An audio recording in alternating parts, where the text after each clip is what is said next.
Okay, so today we're talking about a name that literally everyone knows, Titanic.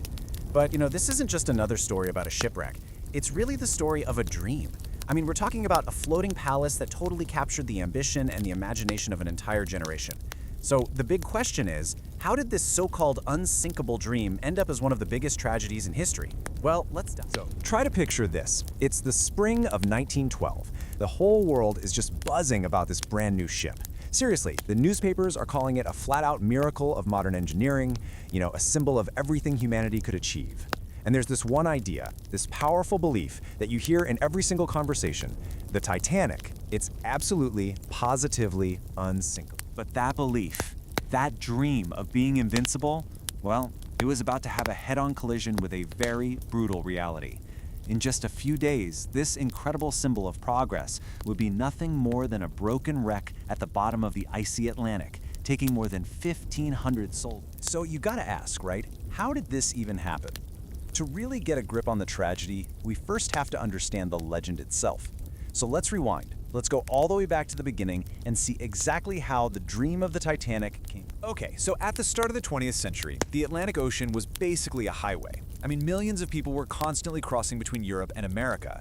And because of that, all the big shipping companies were locked in this fierce battle to win over those passengers. The prize for winning? Total dominance of the most profitable travel route on the entire. Now here's where it gets really interesting. It's all about the strategy.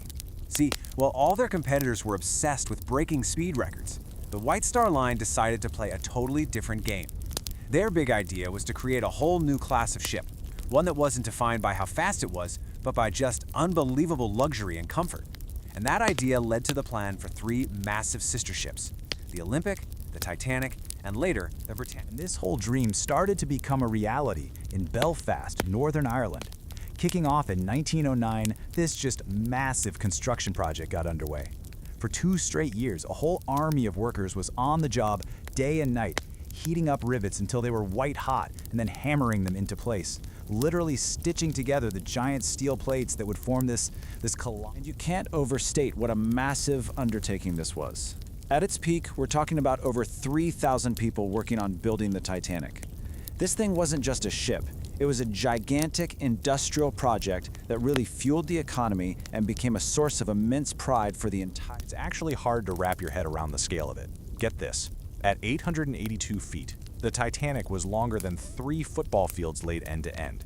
It was, quite literally, the largest moving object that human beings had ever created up to that point in history. And the weight? Just as mind-boggling.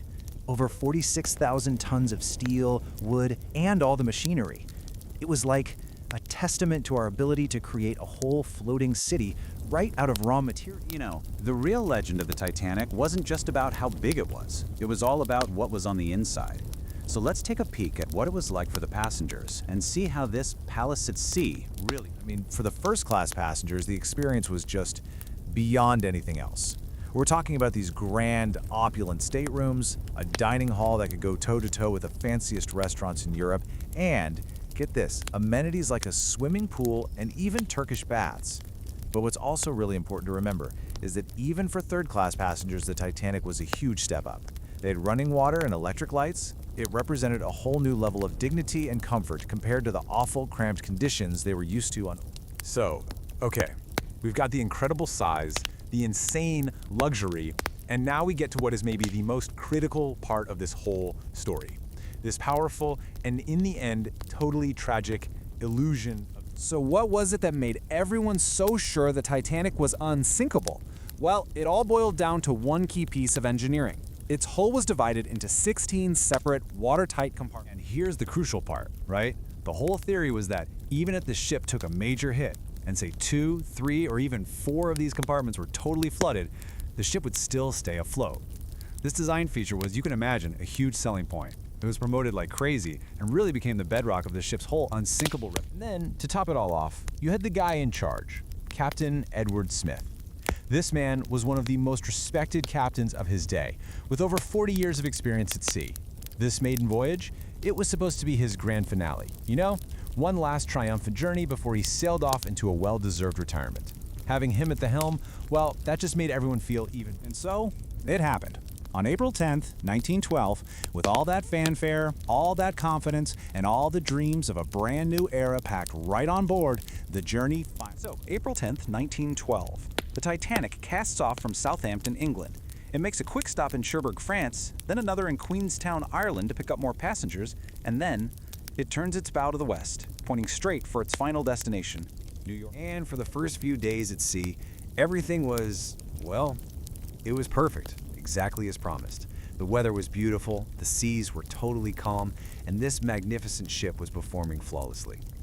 On board, you can just imagine the passengers enjoying all that luxury with absolutely no idea of the fate that was waiting for them. But way out ahead, far beyond sight, something else was happening.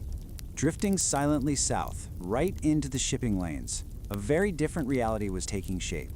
A whole field of ancient ice was just waiting there in the darkness, completely indifferent to all the dreams and all the amazing engineering of. And that brings us, really, to the ultimate question at the heart of this whole story. It's a question that still echoes today, doesn't it? What happens when our biggest, grandest dreams of perfection slam right into the cold, hard reality of the natural world?